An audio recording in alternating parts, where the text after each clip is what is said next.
So today we are going to talk about constant rate of change.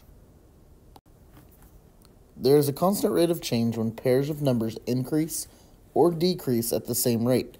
The amount can be written as an equivalent fraction. How to tell if a table of information shows a constant rate of change?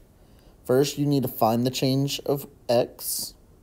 Then you need to find the change in y. Then you repeat this for the whole table, top to bottom or left to right. Then the last step is you write a fraction, y over x, for each set of numbers. Divide the change of y value by the change of x value. Here we are given our first example. It says, does this table show a constant rate of change? If so, what is it? So our first step is to find the change in x. So we know that our number of days is our x column and the rental charge is our y column. So we look and see what the change of x is. So we go up here by +1. This is a +1. And this is a +1. And this is a +1. Now we find the change in y. 60 to 75 is +15. 75 to 90, +15. 90 to 105, +15. 105 to 120 is +15. Now we need to write as a fraction y over x for each set of numbers. So let's look at the first set of numbers. Okay, we have the change of y and the change of x here. So to make it y over x, we have to put 15 over 1. Now we need to do the last step, which is divide the change of y by the change of x. This one's really easy. 15 over 1 is just 15. So there is a constant rate of change, and it is 15.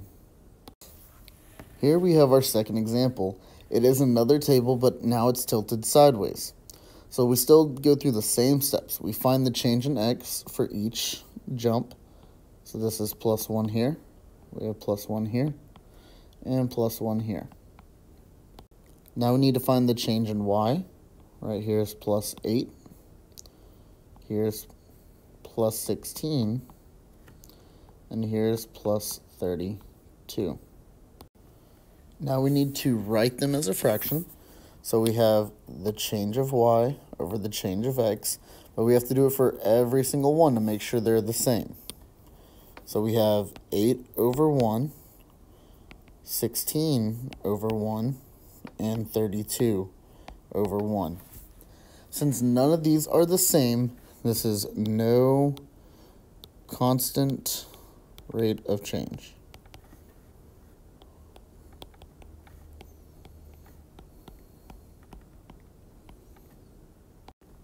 So now we're going to look at some story problems. The first thing we need to do when we're given a story problem is create a table to organize the information in it. Then we repeat the steps that we did earlier. So here's our first example. In 1 hour of babysitting, Bethany makes $8. She makes $16 in 2 hours and $24 in 3 hours. So the first thing we want to do is we need to make a table. So you need to draw your table. So we have our x on the left, our y on the right. So x is going to represent hours, y is going to represent dollars. So for 1 hour, she makes $8. For 2 hours, she makes 16. And for 3 hours, she makes 24. Now we need to follow the steps that we did earlier. So find the change in x and the change in y. So from 1 to 2 is add 1. From 2 to 3 is +1. 8 to 16 +8. 16 to 24 +8. Now we need to write them as fractions. Change of y over change of x. 8 over 1 and 8 over 1. Since these are the same, it is a constant rate of change. When we divide 8 over 1, we just get 8. So now we're going to look at how to tell if a graph has a constant rate of change. The first thing we need to look at is the difference in these lines.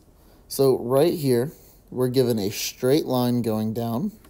Here we're given a straight line going up. And here we have a little curved line. Notice, the two straight lines are the ones that have the constant rate of change. The one that's curved does not. Now we need to be able to tell if it's a negative constant rate of change or a positive. So we know that this one's not a constant rate of change. Our far left one is going down, so that's going to be a negative. And the one going up is going to be a positive. If you ever forget, I was taught to do the mountain climber trick. So if you put the mountain climber at the bottom of the hill where he starts, he would have to climb up to get to the top, meaning it's positive. If he's already at the top, because you have to start the far left and he can slide down, then it's negative.